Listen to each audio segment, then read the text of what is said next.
పుణ్యభూమి నా దేశం నమో నమామి. భారతదేశం మనందరికీ గర్వకారణమైన దేశం.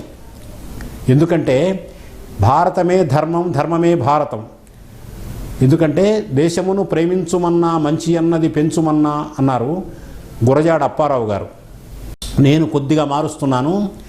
ధర్మానికి మించిన మంచి ఏముంది, అందువల్ల దేశమును ప్రేమించుమన్నా ధర్మమన్నది పెంచుమన్నా అంటున్నాను. ధర్మానికి మన దేశం పెట్టింది పేరు. ఎందుకంటే ఏ విషయంలో చూసినా కూడా మన దేశం ధర్మాన్ని బాగా చాటి చెబుతుంది. ధార్మిక విషయాలన్నీ కూడా నేను హాస్యం ద్వారా చెప్పాలనేది నా ప్రయత్నం. భారతదేశంలో భా ఉంది కదా, భా అంటే వెలుగు. ఆ తమసోమా జ్యోతిర్గమయ అంటారు, చీకట్లో నుంచి వెలుగులోకి నడిపించమని. ఈ ప్రపంచం మొత్తాన్ని చీకట్లో నుంచి వెలుగులోకి నడిపించే దేశం ఏదైనా ఉంది అంటే అది మొట్టమొదటిగా చెప్పవలసిన దేశం మన భారతదేశం. దీంట్లో మనము ప్రతి విషయంలో కూడా ఇందులో ఆదర్శాలు కనిపిస్తాయి.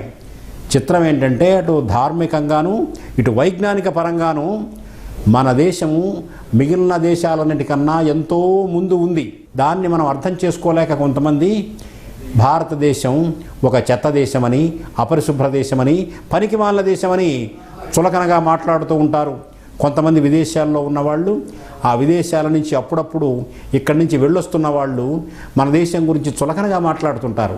నాకు అర్థం కాని విషయం ఏమిటంటే మన దేశం చెత్త దేశము, అపరిశుభ్ర దేశము, పనికిమాలిన దేశమే అయినట్టయితే స్వైన్ ఫ్లూ మొదలుకొని ఎయిడ్స్ వరకు ప్రతి భయంకరమైన జబ్బు విదేశాల నుంచి ఇండియాకు వస్తున్న తప్ప మన దేశం నుంచి విదేశాలకు ఒక్క జబ్బు కూడా వెళ్ళటం లేదు.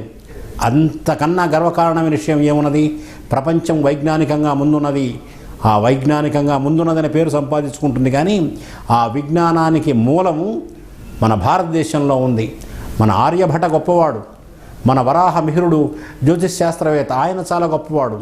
మనం లేకుండానే, ఏ పరికరాలు లేకుండానే కేవలము లెక్కల ద్వారా, గణితం ద్వారా ఖగోళం గురించి కూడా తెలుసుకొని ప్రపంచానికి చాటి చెప్పిన దేశం ఏదైనా ఉంది అంటే అది భారతదేశం. మహర్షులు, మునులు వీళ్ళందరూ కూడా ఈ దేశాన్ని సాంప్రదాయకంగా, ధర్మపరంగా పరిపుష్టం చేశారు, సుసంపన్నం చేశారు. ఇంతకన్నా గొప్ప విషయం ప్రపంచంలో ఏమీ ఉండదు. ప్రపంచమంతా కూడా భారతదేశం వైపు చూస్తున్నది. ఎందుకంటే భారతదేశం పూర్వం విశ్వగురువుగా పేరు సంపాదించుకుంది. మళ్ళీ విశ్వగురువుగా పేరు సంపాదించుకోవడానికి, పరిపూర్ణ స్థితిలో విశ్వగురు స్థానం ఆక్రమించడానికి భారతదేశం సిద్ధంగా ఉంది. దాన్ని అందుకోవడానికి ప్రపంచ దేశాలు కూడా సిద్ధంగా ఉన్నాయి. అయితే విదేశాలతో పోల్చుకుంటే మన ధర్మం ఎక్కువ ఎక్కడ ఉన్నది, మన సంప్రదాయం ఎక్కడ ఉన్నది, మన ఆదర్శం ఎక్కడ ఉన్నది అంటే మన గొప్పతనం అంతా కూడా ఏకపత్ని వ్రతంలో ఉంది. ఎయిడ్స్కి మందు లేదని ప్రపంచమంతా ఘోషిస్తోంది. ఎయిడ్స్కి అద్భుతమైన మందు ఉంది. ఆ మందు ఇండియాలో ఉంది, తెలంగాణలో ఉంది. భద్రాచలంలో ఎయిడ్స్కి మందు కనుక్కున్నారు. ఎయిడ్స్కి మందు కనుక్కున్నవాడు సాక్షాత్తు శ్రీరామచంద్రుడు. ఏకపత్ని వ్రతమే ఎయిడ్స్కు మందు అని ఆ మహానుభావుడు ప్రూవ్ చేశాడు. ఒక ధర్మాన్ని ప్రతిష్ఠించాడు. భారతదేశం అనగానే ఆ ధర్మం మనకు గుర్తొస్తుంది. దానం విషయం ఉందనుకోండి, దానకర్ణుడు మనకు గుర్తొస్తాడు. అంతకుమించి ఒక శిబి చక్రవర్తి గుర్తొస్తాడు, ఒక బలి చక్రవర్తి గుర్తొస్తాడు. వచ్చినవాడు విష్ణువని తెలిసినా కూడా ఆయన నాడు ఈ శరీరం శాశ్వతం కాదు, మాట మీద నిలబడాలని చెప్పేసి ఆ బలి చక్రవర్తి మొత్తం బలైపోయాడు. మనం ఆ మాట ఇప్పుడు కూడా అంటుంది, నన్ను బలైపోయాను, వాడిని బలి చేస్తున్నాడు అంటాం. అంటే ఈ బలి అనేది కూడా మన సంప్రదాయంలో భాగమైపోయింది.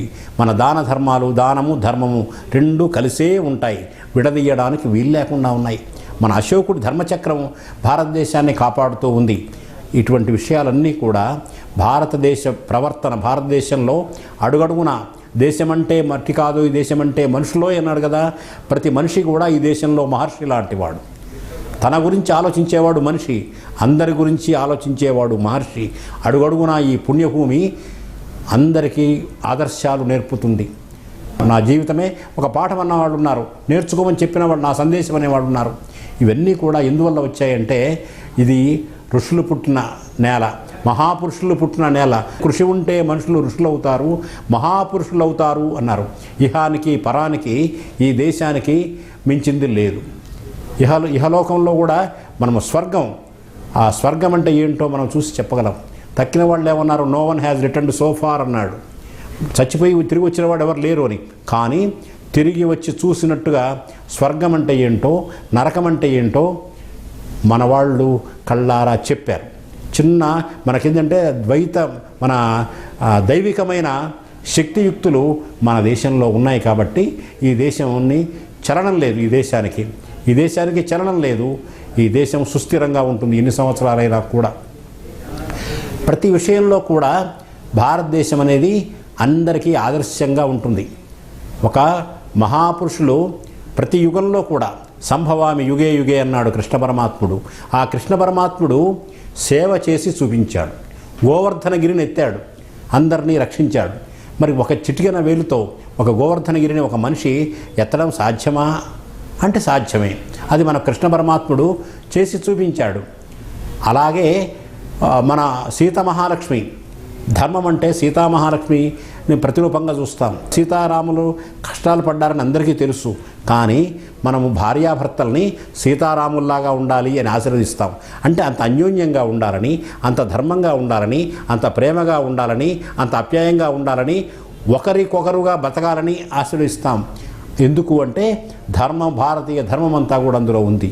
మన శివుడు ఎలాంటి వాడు, అర్ధనారీశ్వరుడు. భార్యకు సగం స్థానం ఇచ్చాడు. ఎక్కడికి వెళ్ళినా కూడా మనము పెళ్లి మంత్రాలు చదువుతాం, నాతి చరామి అని చెప్పిస్తారు. నాతి చరామి భార్యను వదలకుండా ఉండను, ధర్మేచ అర్ధేచ కామేచ, వీటన్నిటిలో కూడా నేను భార్యను వదలను అంటాము. మరి అది నిరూపించిన వాడు ఆది దంపతులు ఎవరు? శివుడు, పార్వతి. వాగర్ధాయువ సంపృక్తౌ వాగర్ధ ప్రతిపత్తయే జగతః పితరౌ వందే పార్వతీ పరమేశ్వరవు అన్నారు. ఆ పార్వతీ పరమేశ్వరులు వాళ్ళు ఆది దంపతులు, ఆదర్శ దంపతులు. మరి భార్యకు అతడి స్థానం ఇచ్చి చేసినవాడు శివుడు. అలా ఎందుకు మనం త్రిమూర్తులు ఉన్నారు కదా, త్రిమూర్తుల్లో బ్రహ్మ భార్యకు ఎలాంటి స్థానం ఇచ్చాడు? విద్యాదేవత సరస్వతి బ్రహ్మ నోట్లో ఉంది. లక్ష్మీదేవి, సంపదలకు నిలయమైన లక్ష్మీదేవి విష్ణు వక్షస్థలంలో ఉంది. సాక్షాత్తు పార్వతిని శరీరంలో సగభాగం చేసుకున్నాడు శివుడు. కాబట్టి ఆ త్రిమూర్తుల్లో ఒకళ్ళు ఒక్కొక్క ఆదర్శాన్ని మనకు పంచిపెట్టారు. భారతదేశంలో ఉండే ప్రతి పురాణం కూడా, ప్రతి శాస్త్రం కూడా అన్నీ కూడా ధర్మాన్ని ప్రబోధించేవే.